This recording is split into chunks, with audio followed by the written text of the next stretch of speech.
বিশ্ববিদ্যালয়ের অনেক শিক্ষার্থী মিডিয়ার কাছে গিয়ে মায়ের খেয়ে ফিরে এসেছে। 4 ঘন্টা সময় ব্যয় করে শিক্ষার্থীরা যে টিউশনে যাচ্ছেন বা মিডিয়াগুলো থেকে যে প্রতারণার শিকার হচ্ছেন, তাদের জন্য একটা সাস্টেনেবল এবং একই সাথে হচ্ছে সহজলভ্য একটা সমাধানের দিকে যেতে হবে। চট্টগ্রাম বিশ্ববিদ্যালয়ের প্রত্যেকটা শিক্ষার্থীকে বিশ্ব পরিবেশের জন্য অ্যাডভোকেসি করতে হবে, ওইরকম সাক্ষরতা তৈরি করা হবে আমার লক্ষ্য। শিবিরের সাথে অ্যালাই করার কারণটা মূলত হচ্ছে মানে ভোটের যে ক্যালকুলেশন, এটাকে বুঝেই হচ্ছে তাদের সাথে অ্যালাই করা, এবং একই সাথে হচ্ছে যে আমাদের ছাত্র সংগঠনগুলোর যে অবস্থা বা তাদের যে কার্যক্রম বিগত 1 বছরের, যেহেতু আমি পুরোপুরিভাবে অরাজনৈতিক একজন মানুষ ছিলাম, আমার সাথে কোনো আসলে রাজনীতির সাংগঠনিক কোনো সম্পর্ক নেই।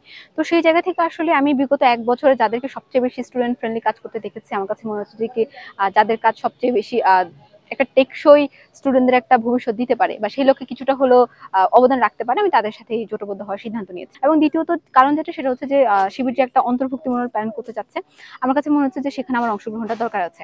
এবং আমার মতো মানুষ যারা হচ্ছে আসলে তাদের মতাদর্শের বাইরের মানুষজন, আমরা যখনই হচ্ছে তাদের সাথে অ্যালাই করব, একটা অন্তর্ভুক্তিমূলক প্যানেল আমরা আশা করতে পারি, যেটা আসলে সর্বস্তরের বা সকল মতাদর্শের শিক্ষার্থীদের নিয়ে কাজ করবে।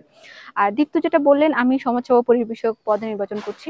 আমার এখানে কাজের জায়গা আসলে অনেক হিউজ। একটা ছাত্রছাত্রী কল্যাণ বা সমাজ কল্যাণ যেটাই বলি না কেন, একটা হচ্ছে পরিবেশ। তো পরিবেশ নিয়ে যদি শুরুতে বলি, আমার সাথে আসলে আমার যারাই প্রতিদ্বন্দ্বিতা করছেন এই পদে, সবাই আসলে যথেষ্ট আমার কাছে মনে হচ্ছে ডেডিকেটেড পারসন।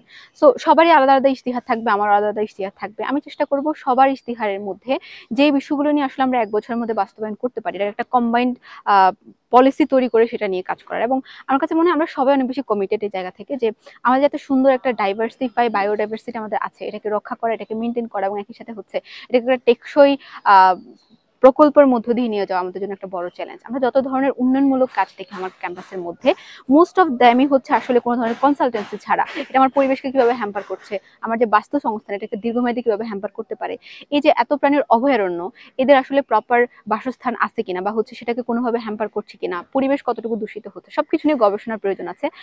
সেমিনার, সভা সেমিনার বা হচ্ছে কর্মশালার প্রয়োজন আছে। শিক্ষার্থীদের মধ্যে পরিবেশ বিষয়ক সাক্ষরতা তৈরির প্রয়োজন আছে।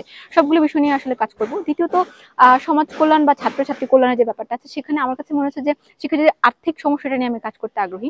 অর্থাৎ যে 4 ঘন্টা সময় ব্যয় করে শিক্ষার্থীরা যে টিউশনে যাচ্ছেন বা মিডিয়াগুলো থেকে যে প্রতারণার শিকার হচ্ছেন, তাদের জন্য একটা সাস্টেনেবল এবং একই সাথে হচ্ছে সহজলভ্য একটা সমাধানের দিকে যেতে হবে। সেটা হতে পারে যে কেউ যদি উদ্যোক্তা হতে চায়, তার জন্য সকল ধরনের সাপোর্ট যেন আমরা দিতে পারি। আবার একই সাথে যিনি টিউশন করাতে যাচ্ছেন, তারও যেন আসলে সেফটিটা আমরা ইনশিওর করতে পারি। সেটা তার অর্থের হতে পারে, এবং একই সাথে আপনি অনেকবার দেখবেন যে বিশ্ববিদ্যালয়ের অনেক শিক্ষার্থী মিডিয়ার কাছে গিয়ে মায়ের খেয়ে ফিরে এসেছে।